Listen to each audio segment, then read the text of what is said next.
friends, welcome back to the channel and welcome to day 24 of our 30 days of journal prompt challenge. For you guys, it was just yesterday, but for me, already 3 days have passed since the last video. The festival is done, so we have some peace and quiet and no longer having copyright music blasting off sound systems. So anyway, I will choose the prompt for today, which is write about a what-if scenario that would have changed your life and why you didn't or couldn't choose that path. Have I written this before?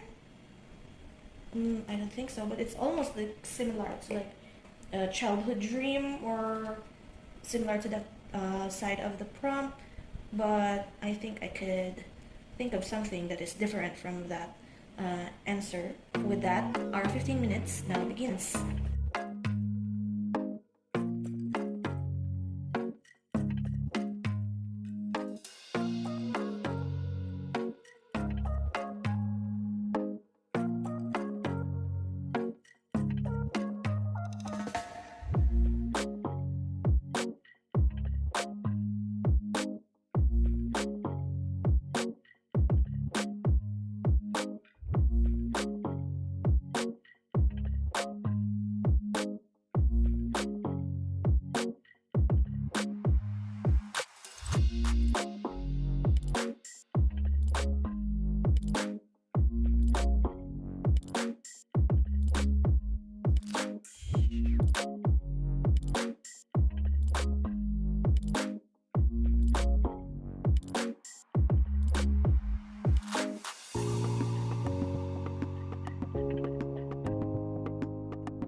And so that is it for our 15 minutes for today. Forgive the noise of like construction in the background. It's Monday, and so probably it's back to work. So anyway, here I have my entry I will be reading to you. Write about a what-if scenario that would have changed your life and why you didn't or couldn't choose that path. The only what-if that made a very big impact on my life was most probably shifting majors. I was an accounting major for the first 2 years of my college and shifted to business management the following year as I failed to make the cut of our university standards. At that time, I wasn't really motivated at all with the path I was taking, and by the end of the semester, I was given a choice: shift or retake. I'll basically do the subject all over again and will have to stay another year or more if I don't manage to get my grades up. It's not that I failed. My grades weren't below 3.0, which is like the standard. A failing grade would be below 3.0, and it just wasn't above what was the retention grade again. 2.0, 2.25, I couldn't remember anymore. All I can remember is that I was at a 2.75, I believe. I passed, but just wasn't enough. So I took the shift route with my best friend, and we were like lifted off of our burden of expectations and got ourselves our loudest. But if I took the retake route and by some miracle passed on my first retry, I'd stay another year. I'd not graduate with my batch. The sleepless nights spent on research in my reality would have been spent on redoing problem sets and memorizing countless formulas and techniques, not to mention laws and taxation. It would be difficult, and I have weighed my pros and cons, and looking back, I'm okay with this route. I may not have letters added to my last name in the end, but at least I'm here now. I feel like the bond I have now with my best friend would have been so different had I chosen not to shift. It would have been so overwhelming and scary to spend 2 years of college without her after she graduated. So that is my entry for today's prompt. Looking back on this actually is quite like for me it was a turning point. Like it's like crying one day then being happy the next day. It's that sort of situation. But once you get over the sadness of like having to make this hard decision in your life, whether or not to like meet the expectation of the people who wanted you to do this thing, or would you rather choose to have to follow something that you believe that will make you happier and like more motivated to do or to study or do whatever you want to do. So that was like a turning point, and I'm actually glad that my parents actually supported the shifting route, because I have explained to them that somehow this route, the accounting route, didn't actually make me happy. It made me more anxious. It made me lose sleep and such. Well, this is kind of sounding very extreme. I mean, it is not that it is a bad thing. It's just very difficult for my brain to wrap around. And I still have difficulty up to now, understanding like investment, stocks, taxes and such. And so, in a way, I realized at the very early stage of my college course that I know that it isn't for me and it isn't for my brain capacity. A lot of my schoolmates are like very much capable of graduating even with honors in a subject that is very difficult, and I respect them as much as I adore them, because they are very passionate in what they do and they know that they are happy in that route. And for me, this route is where I'm happy at, and I am actually glad that I took this route. And as you can see, I have like time to do this stuff on YouTube and such, and not be anxious anymore of the expectation that is placed upon me, even though unintentionally. So that is it. It's kind of a heavy topic, I understand. And anyway, thank you so much for hanging out with me and for journaling with me for this past 15 minutes. I hope you enjoyed today's prompt. If you would like to share your answers, you are free to leave them down in the comment. I would like to hear from you. And that is it. So until tomorrow, guys. Bye-bye.